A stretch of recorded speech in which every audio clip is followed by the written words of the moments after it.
auditiva afeta cerca de 360 milhões de pessoas em todo o mundo. É um transtorno cada vez mais comum, sendo a segunda maior deficiência.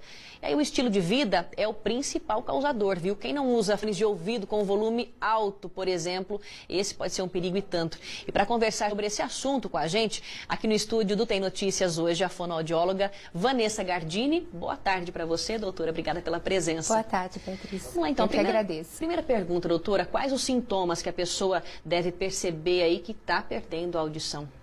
Bom, as pessoas devem ficar sempre atentas a qualquer dificuldade com relação à audição. Então, por exemplo, nas conversas em família, para assistir uma televisão, para ouvir um telefone. Então, se elas perceberem que está mais difícil para entender as pessoas, pode ser sim o início de uma perda auditiva.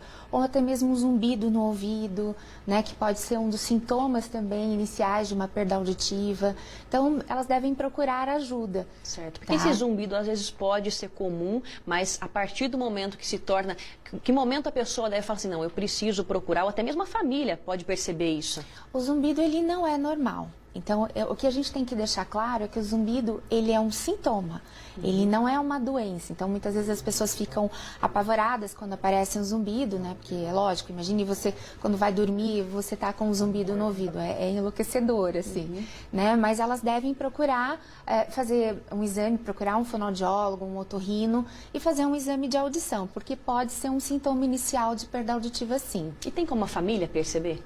A família também percebe, né? Porque quando a perda auditiva já está grande, fica difícil. Às vezes você fala uma coisa, não ouve, aí a família começa a falar, nossa, mas você não está ouvindo direito. Ou até mesmo criança, né? Os pais ficarem atentos se a criança tem que aumentar muito o volume da TV, ou a mãe chama e a criança não responde. Pode ser, sim, início de uma perda auditiva ou de algo que não esteja bem. Você que está assistindo a gente pode participar ao vivo, é só mandar mensagem para a gente, para o nosso WhatsApp, 15997585511, o número aparece aí na sua tela.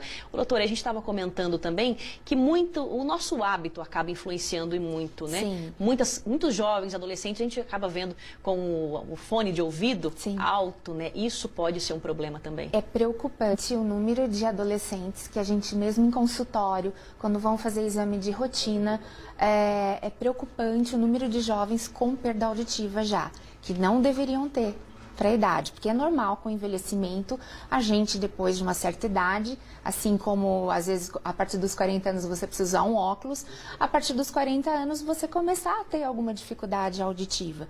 Mas o que a gente tem visto é que às vezes adolescentes com 15, 16 anos, que não era para ter uma perda por envelhecimento, já estão com perda auditiva devido a muito fone de ouvido. Muito fone de ouvido. O Marco Antônio de Capão Bonito mandou inclusive a questão do zumbido. Ele disse, tem o zumbido, gostaria de saber se com a lavagem ele seria resolvido, ou até mesmo por um profissional. Já é preocupante, precisa procurar por um profissional mesmo, Precisa. Né, doutora? A recomendação que eu passaria para ele é que ele procure um otorrino para ver esse ouvido, para fazer um exame de audição, para ver se ele tem alguma perda auditiva. Então, o fonoaudiólogo é que realiza o exame de audição, então ele vai fazer o exame e ver se ele tem algum problema na audição. Outra pergunta que chegou aqui pra gente, doutora, ela diz o seguinte, ela não mandou o nome para aqui pra gente, eu tive perfuração no tímpano há um tempo atrás e hoje só ouço TV ou música alta. Provavelmente ela tem perda auditiva. Então é importante que ela procure um fonoaudiólogo, faça um exame de audição e se ela precisar usar aparelhinho auditivo, tem aparelhos hoje em dia muito pequenininhos, especialmente indicados para quem tem perfuração no tímpano também.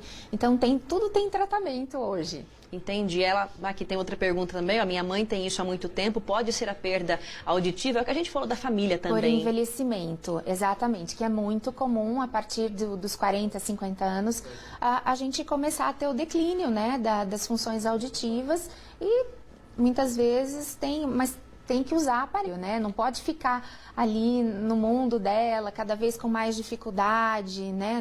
Porque se as pessoas soubessem quanto é fácil hoje em dia e como tem tratamento para isso, elas não sofreriam tanto. Sim. Né? A gente falou pela questão da idade também, mas as crianças também são propensas a isso, né? A perder a audição. As crianças têm muitas vezes infecções no ouvido, é muito comum criança ter otite, e os pais devem ficar atentos. Então, se perceber que a criança não está ouvindo bem, que está tendo que aumentar muito o volume, ou dificuldade de compreensão, às vezes uma criança está indo mal na escola por dificuldade auditiva.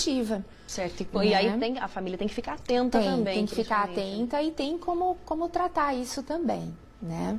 Certo. E existem, assim, pessoas mais propensas a desenvolverem problemas de audição? É mesmo essa questão de hábito também, doutora?